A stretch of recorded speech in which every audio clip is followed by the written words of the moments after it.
Welcome to Byte-Sized Tech.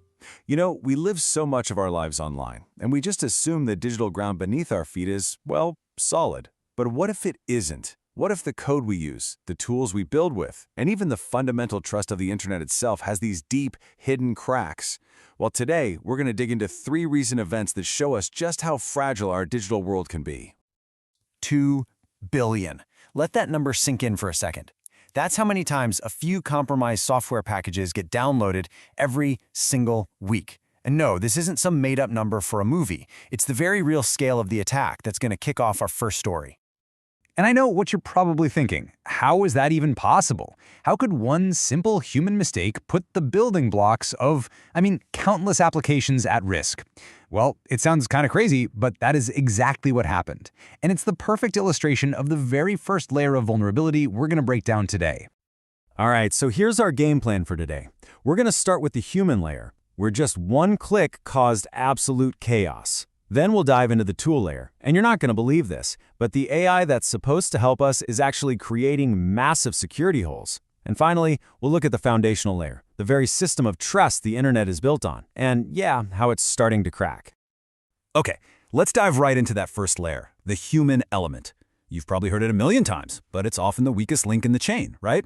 Well, this story is a perfect, and honestly a pretty terrifying example of just that. So how did this whole thing go down? You'd think it would be some super complex Mission Impossible style hack, but no, it was deceptively simple. It all started with a really convincing phishing email, one of those ones that looks totally legit, asking a developer to update their 2-factor authentication. The dev clicked it, the attackers got in, and boom, within hours, literally hours, they had pushed malicious code to 18 super popular software packages. It was just that fast. Now, what's really fascinating here is the kind of attack this was. It's called a software supply chain attack, and the analogy here is perfect. Think about cooking. If you poison one single ingredient, like the flour, you end up spoiling every single loaf of bread made with it. That's what happened here. By compromising just one trusted developer, the attackers basically got to distribute their malicious code to millions and millions of users who had absolutely no idea they were installing something dangerous. So the really critical thing to grasp here is just the sheer scale of it all. The target? Just one developer, a guy named Josh Junin. The method? They snuck in some hidden code designed to intercept crypto transactions and, well, drain people's wallets. But the impact, that's the jaw-dropper. These weren't some tiny, obscure packages nobody uses. No, these are core parts of the JavaScript ecosystem. Remember that 2 billion number? That's how many times a week these things get downloaded. The potential damage was just immense. Okay, so that's the human layer. Now let's move on to our second layer of risk, because this is where things get even weirder. We've just seen how a simple human mistake can be exploited, right? But what happens when the very tools we build to make our lives easier actually become the problem? This is the wild new paradox of AI-assisted coding. We're all hearing about it, right? AI is changing the game, helping developers write code faster than ever before. And it's true. It's amazing at catching all those little typos and simple mistakes. But, and this is a huge but, there's a trade-off. It turns out the very same AI that's cleaning up simple bugs is also introducing a massive number of really complex, really severe security flaws that are way, way harder for a human to spot. And this chart just lays the problem out perfectly. Look at these numbers with me. A 76% drop in syntax errors? Awesome. A 60% drop in logic bugs? We'll take it. But then you get to the other side of the coin. A 322% increase in paths to something called privilege escalation. And trust me, these aren't just little typos. These are the kinds of catastrophic flaws that let an attacker completely take over an entire system. It's like we're trading a really clean house for one that has a totally busted foundation. And this quote it hits the nail on the head. AI will be needed to fix the security bugs it introduces. Think about that. We're creating this crazy feedback loop. We use AI to write code faster. That code has these new, super complex security holes, so we'll need more AI to find and fix them. It's like we're in a technological arms race against ourselves. All right, this brings us to our third and final story, and honestly, this one gets to the deepest layer of risk. We're talking about the very foundation of trust on the entire internet.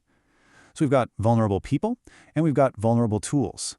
But what happens when the system that's supposed to guarantee our safety, the thing that verifies identity online, what happens when that fails? Okay, so you know that little lock icon you see in your browser's address bar all the time?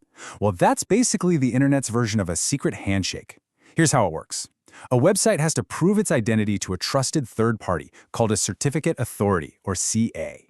If everything checks out, the CA issues a digital passport. That's the TLS certificate. Then, your browser acts like a border agent. It checks that passport to make sure you're really talking to your bank, and not some imposter. This whole system is what underpins literally all secure communication online. Except, yeah, this system just broke. A certificate authority that Microsoft trusts, well, it messed up. It incorrectly issued 3 certificates for the IP address 1.1.1.1. Now, that address might not mean much to you, but it's a super critical part of the internet's plumbing that helps run a huge chunk of everything. The key takeaway here is that owning the certificate is like having a flawless fake passport that gets you into a top-secret government building. It lets you impersonate a core piece of internet infrastructure and just listen in on all the traffic going to it. Now, luckily, the immediate damage was pretty contained. This particular CA was only trusted by Microsoft Edge, which is, about 5% of the browser market. So if you were using Chrome, Firefox, or Safari, you were totally fine. But, and this is important, don't let that small number fool you. This isn't really a story about one browser. It's about a crack appearing in the very foundation of internet trust. The system that is supposed to be foolproof wasn't. Okay, so let's pull all 3 of these threads together. We've looked at an attack on the human layer, the tool layer, and the foundational layer. So what does all this tell us about the state of our digital world? Well, for one, it shows us that our entire digital safety net is unbelievably reliant on individual people. Remember that first story?